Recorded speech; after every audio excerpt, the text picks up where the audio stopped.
L'activité aujourd'hui servait à souligner la semaine de la coopération pour nos coopératives membres.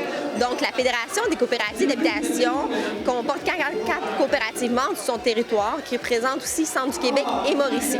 Donc, à travers cette activité, on voulait souligner l'implication des membres et des administrateurs au sein de leur coopérative. La Fédération des coopératives d'habitation accompagne les coopératives sur son territoire. Donc, c'est un modèle d'habitation qui est encore peut-être pas très connu de la population en général. Les coopératives, c'est des entreprises privées, mais à but non lucratif. Et dans le fond, c'est des immeubles à logement qui sont gérés collectivement par les membres. Dans les coopératives, il n'y a pas de notion de profit. Vraiment, qu'est-ce qui importe, c'est d'avoir des loyers abordables, la pérennité, mais surtout l'implication des membres, qui est à même le milieu de vie des coopératives d'habitation. Donc, c'est vraiment l'implication des membres dans la prise en charge, dans les décisions au sein de la coopérative, là, qui vient faire toute la différence. L'humain est mis au cœur du projet coopératif. Dans le contexte de pénurie de logement, le modèle des coopératives d'habitation va vraiment se distinguer.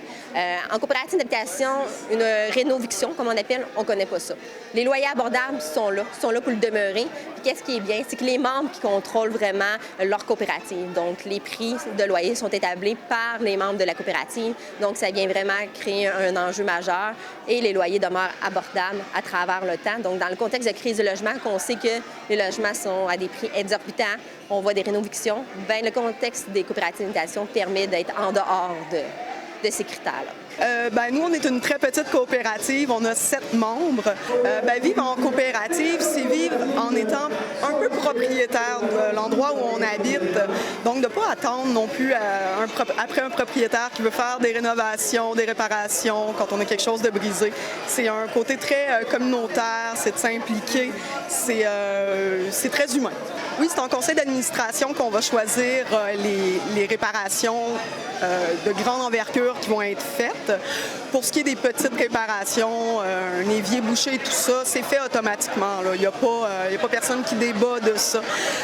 On va avoir des grandes rénovations à faire éventuellement chez nous suite à une inspection, mais on va choisir ça ensemble, on va élaborer ça ensemble avec l'aide de la Fédération également. On a déjà développé des jardins chez nous. On a eu une micro-subvention qui était au niveau fédéral. Puis on a pu aménager des bacs où nos locataires, nos membres peuvent cultiver leurs légumes pendant l'été. On a un petit bout de terrain déjà, mais idéalement, ce qui serait vraiment le fun, ça serait encore d'améliorer ça et d'avoir des arbres fruitiers, de l'autonomie alimentaire. Je trouve qu'un milieu d'entraide, c'est un beau milieu où on peut justement travailler ensemble des tâches, le déneigement, chacun notre tour, le gazon, en tout cas. Puis je trouve que quand on a à résoudre des problèmes, on s'en parle. Je trouve que tu es moins isolé. Je trouve que c'est bien pour briser l'isolement. Ça serait bien qu'il y aurait plus de coopératives. Je trouve que c'est un beau modèle. Alors à ce moment-là, ça serait bien que ça soit multiplié. Nous autres, notre coopérative, c'est la coop Logicile à Trois-Rivières. C'est une toute petite coopérative de 7 unités de logement seulement. Donc, on a l'avantage d'avoir cette proximité-là, je dirais, entre les membres de la coopérative. C'est vraiment comme une vraie famille. On a 1001 projets en tête, en fait. On essaye de réfléchir ensemble de quelle façon est-ce qu'on peut emmener notre coopérative plus loin.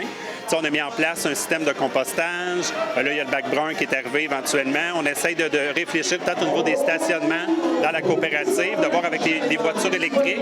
Les membres qui veulent des voitures électriques, il faut tout faire penser à l'aménagement des bornes électriques pour les stationnements. Je dirais que de façon générale, on aimerait ça qu'il y ait encore plus de modèles coopératifs. Nous autres, on a vraiment comme une coop un peu, je dirais, intergénérationnelle. On a des plus jeunes, on a des personnes un petit peu plus aînées. Ça permet cette mixité-là de membres au sein des coops. On espère que la jeunesse va prendre en considération les valeurs qu'animent les coops pour avoir des nouveaux projets de coopératives animés par les jeunes. C'est sûr qu'à partir du moment qu'on dit « on aimerait ça partir un projet de coopérative d'habitation », je pense que c'est vraiment être animé par les valeurs coopératives, donc de vouloir créer un projet qui est rassembleur, qui est commun. Donc, pour constituer une coopérative, on a besoin minimalement de 5 membres fondateurs. Puis par la suite, c'est travailler avec souvent la fédération et le groupe de ressources techniques qui est affilié pour travailler au développement. Parce qu'on sait, une coopérative, ça vient souvent, faut être en mesure de le développer avec des moyens financiers. Donc, c'est que dans le contexte qu'on est actuellement, c'est des choses qui sont plus difficiles. Donc, pour travailler un montage financier réaliste, voir c'est quoi les programmes de subvention qui sont disponibles pour éventuellement en arriver à un projet. L'immeuble appartient vraiment collectivement aux membres. Donc, ils payent chacun une part sociale, comme avec les autres modèles de coopératives, exemple Desjardins, qu'on paye une part sociale pour devenir membre. En coopérative d'habitation, c'est la même chose. La seule différence, c'est que quand la personne quitte à ce moment-là, l'immeuble appartient vraiment à l'ensemble des membres. Il n'y a pas de notion de profit. Si jamais par la suite l'immeuble est vendu, c'est retourné au mouvement coopératif. Les coopératives d'habitation, c'est pas pour tout le monde. Vraiment, c'est un projet qui est collectif. Donc, la personne qui a envie de s'investir dans un projet, de partager avec les autres membres, d'embarquer au conseil d'administration, ça peut être aussi de participer à un comité de vie associative, d'organiser des activités.